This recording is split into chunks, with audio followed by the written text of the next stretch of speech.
I know no one's watching because the Super Bowl is on, but that's okay. We're recapping Sunday's action across the NBA. If you are watching, give us oh yeah?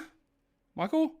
Thanks, Josh. It's Michael Bolton here, and it's time for another episode of the Locked On Fantasy Basketball Podcast. Let's get to it. Let's get to it, indeed. You are Locked On Fantasy, your daily NBA fantasy podcast. Part of the Locked On Podcast Network, your team every day. Hello and welcome to the Locked On Fantasy Basketball Podcast, brought to you by Basketball Monster. My name is Josh Lloyd, and for listening to this show, you'll receive a pair of straightening gloves and a canister of Wall lubricant.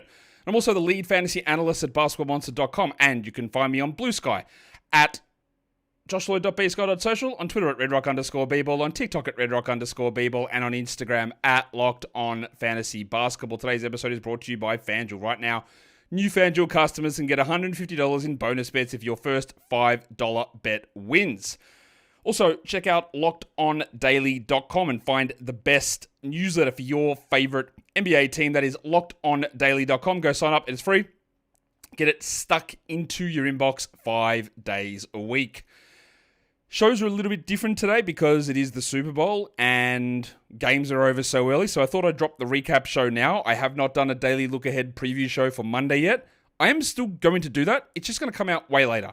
So I'm going to put this show out. I'm going to give it time to breathe. And then later on in the day, it might even be tomorrow for you guys because, again, you'll be watching the Super Bowl tonight. Doesn't matter. We might drop it early Monday morning.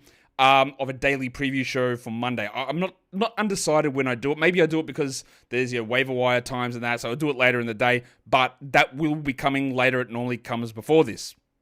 We know how that works, I think. I hope. It is National Umbrella Day as we recap Sunday's games. That's the most important thing happening on Sunday, I'm sure. So let's get a little bit of news out of the way, and I did the waiver wire show earlier today, so I did give some my thoughts on the Mark Williams, Dalton Connect, Cam Reddish trade rescinding. I'll give it again here and just some brief notes on it. Mark Williams is not injured, right? He is not currently injured. That is not what happened in the trade being cancelled. So Mark Williams does not have to sit out the rest of the season. None of that is what is happening. The Lakers claim that they didn't like something they saw on imaging, and they said that failed their physical, so they just cancelled the trade. Understanding that when they do that, they don't get an opportunity to amend it or to trade for anybody else because the deadline is passed. So it's not an existing injury for Mark Williams. It's not something that is happening right now. It is something that they claim is going to be an ongoing long-term issue. And when you give up 2031 and 2030 first-round picks, I guess they're using that as maybe we don't want this, in our opinion, long-term injury risk to be on our team. It's obviously incredibly awkward. Williams should be able to go back to Charlotte and play basically straight away. Now, that doesn't change the fact that he'll probably still sit back-to-backs, and they will sit him games down the stretch. We know they're going to do that. But what it does do is it means that someone like Moussa Diabate, who they did actually convert from a two-way into a full contract today, and Jusuf Nurkic, who, where does he fit now? Third-string center. He's just not going to play very much. So I think we're okay with dropping Nurk, and then you stream him in if Williams is out. And Diabate becomes a guy maybe to hold, but again, to me, he's a low upside sort of a player, Diabate. And that is one of those ones that's debatable. So some of the big winners out of trade deadline came from this trade. It was Diabate, it was Nurkic, well, these groups of teams. It was Connect, but that's not the case anymore. So Jackson Hayes is the winner now in LA, unless they do something different. And we talked about Jackson Hayes on the earlier show, on the waiver wire show. The Wizards said that Marcus Smart and Chris Middleton won't play until after the All-Star break. I'll be very interested to see what they do with these two. And Brogdon, what role do they play? So does the Keyshawn George, Bub Carrington, potential options, Justin Champagny, does it just get a huge speed bump? Do they get some games now in Champagny, George and Carrington, and then they play limited roles and then they ramp back up? I wouldn't be adding Middleton. I wouldn't be adding Smart. I wouldn't be adding Brogdon. We'll see what happens after the break. And we'll see how much they actually play them or not. I'm going to guess incredibly small amounts. They just won't play very much. They might be just short-term stream guys. So it'd be a temporary interruption for George and Carrington and Champagny and Kispert and Sarr and whoever. But the Wizards are going to be very weird. Very weird. I tweeted this the other day, said, hey, we're not really talking about this, but Giannis has missed 3 consecutive games, guys. And I don't know if I tweeted or said it on the show, actually. I said it somewhere. This is a bit weird. Giannis missed that game against the Thunder where we thought everyone was resting, and then he missed the next 2. And now they've said it's not calf soreness, it's a calf strain. And I'm I almost fell off my chair. You're telling me that soreness was a strain? Wow, that is the first time that has happened in the NBA this season. Apart from the other 30. But that is the first time it's happened. At least in the last 10 hours. So Giannis has a calf strain. Again, Giannis' health is becoming a real problem. He has got long-term knee issues. And they've been sort of managed.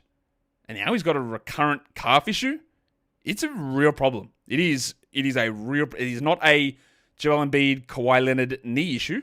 But it is a significant problem now. So Giannis is out through the trade deadline at least. We'll talk about the Bucks later on. And then in huge news, David Roddy is back. He signed a 10-day with the Sixers. So get your rods out, I guess. Let's go into the games. First game was the Charlotte Hornets, the Detroit Pistons. The Hornets, KJ Simpson, Kenneth Simpson Jr. moved into the starting lineup with the LaMelo Ball resting. This is a back-to-back. This is a back-to-back for Charlotte. And they've got a pretty busy period. They've got the most games coming up over the next 9 days out of the NBA. And Ball is dealing with ankle soreness. I don't believe this is an aggravation of his injury. I don't believe this means that he's going to sit every game. I don't believe this means there's going to be random rests all the time. There will be some. This is just a back-to-back. Right? So that's my major issue there. So that's the reason I believe that he sat in this game. Now, the concern I'm going to have with Ball and the Hornets is they play the Nets tomorrow. And they just, who by the way, are just winning anyway. So maybe they don't need to worry about sitting LaMelo down. So just watch that one. The other one that was out was Nick Smith with a back issue. So he was out, and that meant that Seth Curry, Nico Harrison's favorite Curry, was the starter instead. They lost 112-102. Let's take a look at what happened. And Seth Curry went bananas. 36 minutes, 26 points, 5 threes, steal a block. That's great, Seth. Fantastic. Love that. I very, very much don't care. I very much don't care. We had just weirdness all over the shop. Alfred Payton played 23 minutes. Alfred is on a 10-day. I know people that have added Alfred Payton in 12-team leagues. I don't think that's necessary. It's a deep league spot, but they've still got Isaiah Wong. They've still got KJ Simpson, and LaMelo Ball still exists. And if LaMelo did get shut down, which he hasn't. I'm not predicting the future, but he has not been shut down. Then maybe I consider Alfred. But it is worth remembering, Alfred Payton's 30 years old and not very good. And they've got a rookie there in KJ Simpson who's showing a little bit. 10, 4, and 6 for KJ. And that is a nice, deep league guy. A bit stashy if you're worried about Ball. Tijan Salan started the second half in this one because Moussa Diabate played only 7 minutes. He had 5 points, copped an eye injury. There's a chance that Diabate does not play tomorrow, but there is also a chance that Nurkic or Williams play. So I wouldn't rush to add Salan. Again, he is possibly the worst field goal percentage player in the league. He's a big man. He had 8%. 8.3 to be precise. One shot he made. He went 6 of 6 from the line, but 8, 7, and 4, no defensive stats. He's actually horrific from a real-life perspective in fantasy at this point in his career. He sucks. So we're not adding him. Isaiah Wong was pretty good, 17 in 24 minutes, but again, there's no Mark Williams, no LaMelo Ball, no Nurkic, no Nick Smith, no Josh Green. It is possible all 5 of those players and a full load of Diabate are present tomorrow. They might not be, but they could be. So a lot of what happens in this game, especially with Curry, with Wong, with Salan, with Payton, with Daquan Jeffries doing his best to be, I am the worst per minute player in the league. Shout out Cody Williams. 0 points for him in 30 minutes. But the only thing I take out of this is a little bit there with KJ. Salan sucks. Bridges had 30 and 9, of course, with everyone out. And I don't know what this means for tomorrow's games. On to the Detroit side of this matchup. And Cade Cunningham returned after he set the last game, late scratch in the last one. He's back here, and that meant Leaky Beasley went to the bench. Let's just go straight to Cade. 37 minutes, 19, 10, and 12. Inefficient, but counting stats are great. As for Leaky, he did his thing. 26 minutes only, which is a little bit annoying, but 17 with 5 threes. He had 2 steals as well. He shot a lot. He missed a lot. He did his thing. Dennis Schroeder made his debut. 15 minutes for Schroeder, so he played alongside Cade a little bit, but he had 5 points. We do not roster Dennis Schroeder at all. Get that garbage out of here! The Asar Thompson spot we needed to watch, he played 23 minutes. That's a little worrying. Now, of course, the line is awesome. 16, 8, and 4. 2 steals. He needed 78% shooting to get to that. If you've got him, you probably hold, but it's not ideal amount of minutes Timmy Hardaway was useless, 8 points. And the Thick Hogsman, another big game from Toby. 69% shooting. He's on a really strong run here, Harris. 20 points, 4 rebounds in those 34 minutes. And the passport legend, Jalen Duren, also had 16, 12, and 6. And he continues to play incredibly well after just a horrid start to the season. He's playing really well, which is a credit to him. Today's episode is brought to you by Skims. Skims now makes underwear for men's. Are you intrigued? You should be. The quality of Skims is great. You've heard it from me. You've heard it from others. You've heard it from friends. You've heard it from family. Well, now you've got to give it a try because Skims live up to the hype. You may have had underwear before where you wear it and you go, bloody hell, what am I? Am I destined to never feel the comfort around my groin that I deserve? Well, Skims is here to deliver that to you. Their men's line offers something for everyone. Boxer briefs, classic briefs. They're all designed with a perfect balance of comfort and style. So whether you're working out or running errands, whatever it is, they're the most comfortable and reliable underwear that I've ever had. The lightweight material also feels amazing. Feels like you're wearing almost nothing at all. Nothing at all. Shop Skims Men's at skims.com and Skims stores. Let them know that we sent you. And after you place your order, you select podcast in the survey and select our show in the drop-down menu that follows. And if you're looking for the perfect gift for your Valentine or for yourself, Skims just launched their best Valentine's shop ever. It's available in sizes for women, men, kids, and even pets. Yes, underwear for pets. I'm sure it's not underwear. I'm sure it's like a bandana or something, but whatever. It's funny. Let's go into the games now, the other two games that we've got to talk about. The next one is the Toronto Raptors taking on your Houston Rockets. An incredibly low-scoring game. 94-87 is the final score here in this one. And the Rockets win it over Toronto. Now, Toronto had some guys out as per usual. But they had the same lineup that they rolled out in the same game, in the previous game, sorry. But there was no Pirtle, no Barrett with a concussion, no Ingram with the world's worst ankle sprain that we get zero updates on whatsoever. I wonder if we'll still get the zero updates on that now that he's in Toronto. And what we actually got was big minutes from Emmanuel Quickley finally. 30 minutes for Quickley, 20 points, 8 threes. No, it wasn't 8 rebounds, 3 threes, 3 assists, 1 steal, 40% shooting. But that's great. He's been struggling a little bit, but it's good to see a big one. Barnesy, just the 15 points on 32%. I am very worried about how Barnes fits with Barrett and Ingram. Not to say he's not good, but what do the stats do? How do they change when those guys play? He shot horribly, 32%, but everything else was really good. And then we got John Mobo. 31 minutes for Mobo, 10 and 6 with 4 blocks. Now he shot 30%. That's really good, obviously. But the elephant in the room, or the raptor in the room maybe, is that Jakob Poeltl is not there. If you've got stash ability, I believe Mobo is going to have a run of value at the end of the season. Is it happening right now? I mean, sure, but I don't think it lasts post-All-Star. I think you're talking the last 3 weeks, 4 weeks of the season. But because Poeltl is out, you never know what's going to happen. Jamal Shed, nice deeper league guy, 14 in 19, while Jacoby Walter had 10 points with 2 threes. I mean, whatever, that's just deep league stuff. And Ochai Agbaji in a start. People were adding Agbaji, as I opined about on the waiver wire show. They shouldn't be doing that because he's terrible. He had 11 and 5 in 32 minutes at his deep league stuff only. And then Dick got hurt. We had just 0 points from Grady in his 14 minutes. We're not rostering Grady anyway, even though Ingram and Barrett are out. He's just a stream guy for points and threes. But you can drop your Dick off right now and don't have to worry about him, I don't think. Keep an eye also on Orlando Robinson, a very interesting stat machine. He had 3 and 9, 20% shooting is horrid, obviously. He's a center who I think will have an opportunity to get value at some point as well.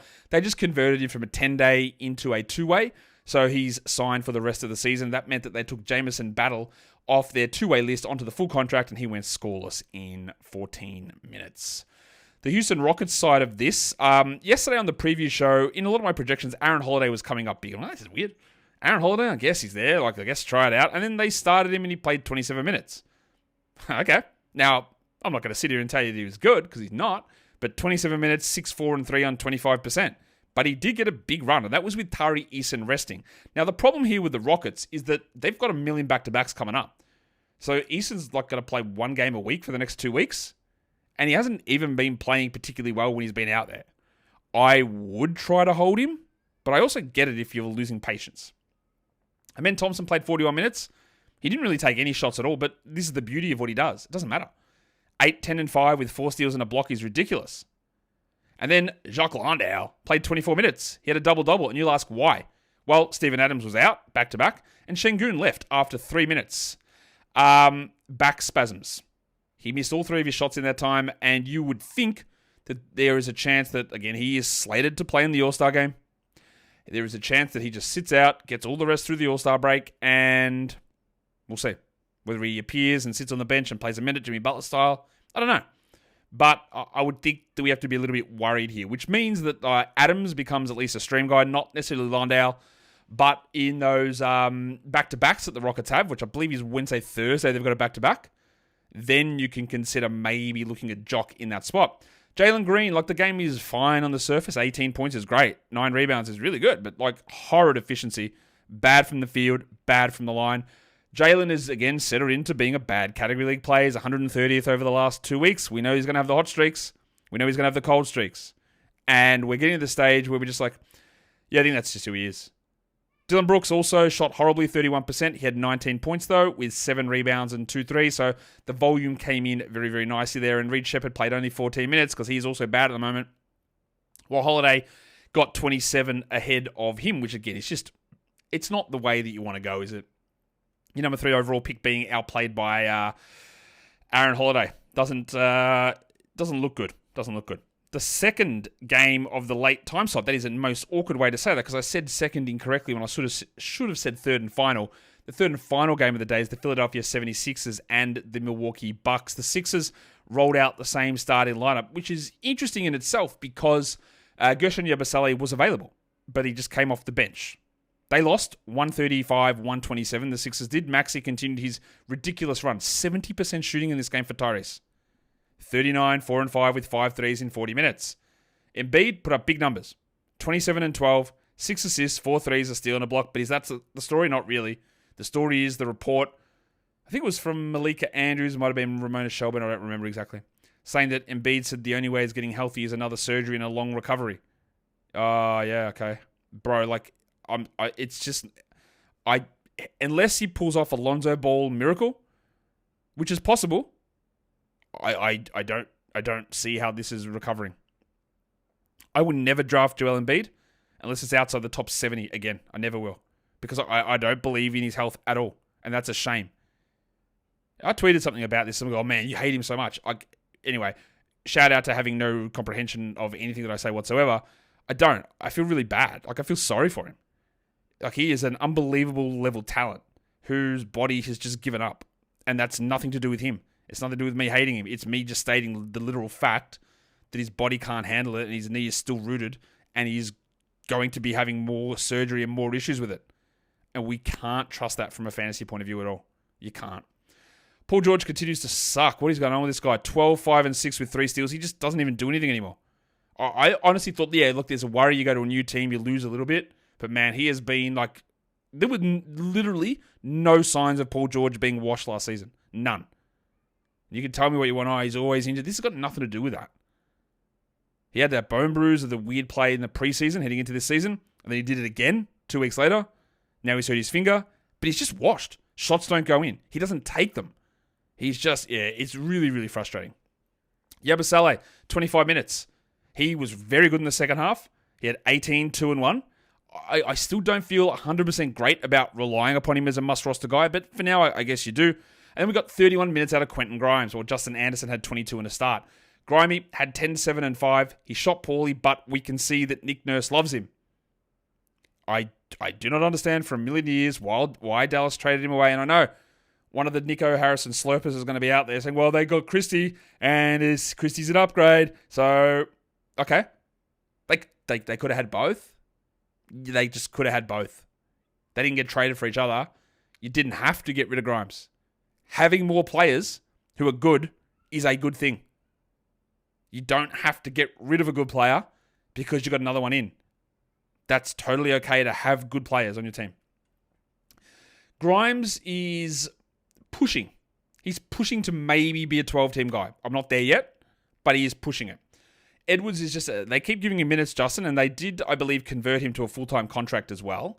So there's some longevity in that, but it's just a one for when guys get hurt and he's got an extra opportunity. Also, Jared Butler played after they traded all those picks for him. 7 points for him and 11. He's obviously not going to be much of an impact. Interestingly, Ricky Council just out of the rotation entirely. On the Bucks side of things, they made a change. One game in, Kyle Kuzma started, Bobby Portis went to the bench. So the idea of Portis, this big Yanni fill-in guy, could that be dead already? Now, Portis was fine. He played 30 minutes. He had 18, 12, and 4, which is really good. But how did he get those minutes? Brook Lopez played 24. You should be a little bit worried. And this is what we talked about when the Kuzma trade happened, that all the minutes that Portis would get backing up Giannis and backing up Lopez, now somebody else is there. And again, Portis still got the minutes here and Giannis is out. But if Lopez doesn't play at 24 and he plays 34, and I will never understand the way that Doc Rivers decides he's going to use Brook Lopez's minutes. It is all over the place consistently. I don't get it, especially when Bobby Portis is your other option. But if Lopez plays 34, Portis plays 20? And that's not enough. We hold him for now. Gaz Trent went off. 23 points for Gaza with 7 triples and 3 steals. His game log's hilarious. We know this. He attempted 20 shots. This makes him the 194th ranked player over the last 2 weeks. You can use him for streaming. Absolutely. That's great. But you can't trust it at all. Well, Lillard played 44 minutes in a non-overtime game. Dame was someone that people were definitely fading heading into the season because he struggled last season. We like to target him in the early second round, and he has blown through that. He's a top 10 player. He had 43, 8 and 8 with 8 triples. An amazing game. Elite efficiency. The artist formerly known as Torian Prince didn't do anything. Big Boom AJ had 11 points with 2 threes. And I didn't even talk about Kuzma, who played 36 minutes. 13, 8 and 5, a triple one. That's a very Kuz line, apart from getting the steal in the block. But he also shot only 39%. While Giannis is out, I like the value of Kuz. When Giannis isn't there, I don't think he's a 12... Oh, sorry, when Giannis is there, I don't think Kuz is going to be a 12-team league player. But for now, this is a short-term bump for Kuzma. But long-term, when Giannis plays, I don't think it will be.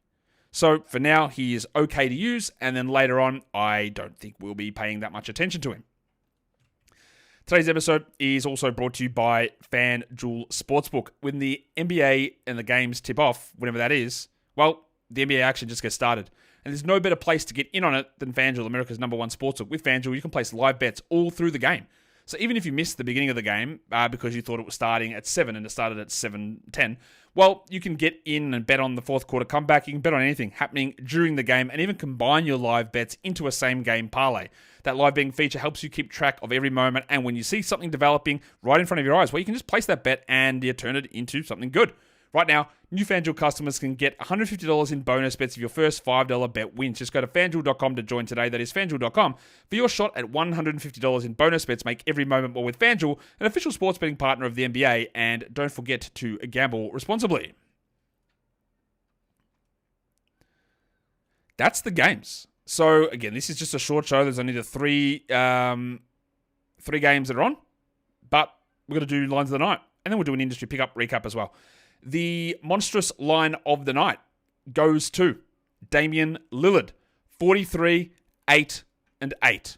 A huge game from Lillard. He was amazing. Like I said, top 10 for the season. The waiver wire line of the night is his teammate. It's Gary Trent, 27 points, 7 of 13 from 3. Trenner was great. He will have 0 points in the next game, most likely. He was awesome. Your young gun of the night, well, it's getting close to the non-Amen division because he's winning at every game, basically. Amen Thompson has 8, 10, and 5 with 4 steals and a block, so even on a non-scoring game, he just does everything. He is ridiculously good. And your dud of the night, there's not that many options that qualified, so I'm going to go with Jalen Green. I know he scored 18 with 9 rebounds, so that's not terrible. But 43 true shooting hurt both your field goals and your free throws. It's not really that bad of a game. There just wasn't many highly rostered players who were worse. So Jalen gets it. And I'm not including guys who were injured in that, like a Şengün who left after 3 minutes, who would have got it pretty clearly. Now we can take a look at industry pickup results. I was up against Mitch Casey this week, and I cooked him. 8-1. What a W that is. Love that. Angle Fantasy Basketball beat Karan Talwar 7-2. Roto Kyle, that's Kyle McEwen. He beat Alex Burns 6-3. Kingy knocked off Joel Bartolotta 5-4. Josh and Evan from Point Made beat Sam and Liam from Point Made 5-3-1. And Jake from Fantasy Trash Talk beat Willie Cleaver from Establish the Run 5-4. Let's have a quick look at the standings. It's a big win for me, that 8-1. Oh, yeah, we go. Move me up to number 4 there. Equal with Karan and 2 points behind Josh and Evan from Point Made. So it's Angle on top, then Josh and Evan, then Karan, then me. Then Kingy, we're all equal. Me, Kingy, and Curran all equal. Then Joel, Willie, Jake, Kyle, Alex, Sam and Liam, and Mitch Casey down the bottom of that one. Let's take a look at my other leagues and the scoring. This one here, this auction league, I'm struggling in this one. 3-6. It's really has not been a good year for me in this league at all. The Kingies Roto head-to-head combo trial league. This is the one where I am miles ahead of everybody. How did I go in this one? Wasn't as big of a win for me this week. That's a tie there. Then I had a 2-7 loss, a 6-3 win, a 7-2 win, a 5-3-1 loss, a 6-3 win, a 4-5 loss, a 5-3-1 loss, and an 8-1 win. That's probably my worst week in this league. I think I was doing a little bit of stashing in that one, and one of those stashes was Carlo Makovic, which didn't really work. I'm still miles ahead on this one. 121-20 is my record for a winning percentage of 851. Let's go and have a look at the Locked On Fantasy Basketball Bowl category league. So I think I'm in real trouble in this one. Let's have a look at the scoring in this one. Where am I? Eventually it'll come up. Don't worry. Here we go. Ooh, a 3-6 loss and a 7-1 loss. Yeah, I'm in real strife in that league. And in the points league, I'd started to come good in that one. I don't know where we're at with it at the moment. Let's have a look. So lost both the matchups there. Not a great week there. Overall, again, pretty even. My two strong teams went really well. My weak teams didn't go very well, which is a pretty common thing at this point of the year. And haven't done a roto check-in for a while, so we'll do that probably next week and see where we're at with those. And that's the end of the recap show. We will be putting up I didn't mean to put that up. My bad. We'll be putting up the preview show at some point. I haven't recorded yet, so we'll go and do that. Hit the subscribe button over here. Give it a thumb. Leave your comments down below. Check out the waiver wire show I did earlier today as well. And enjoy the Super Bowl, guys. We are done here. Thank you so much for listening, everyone. See ya.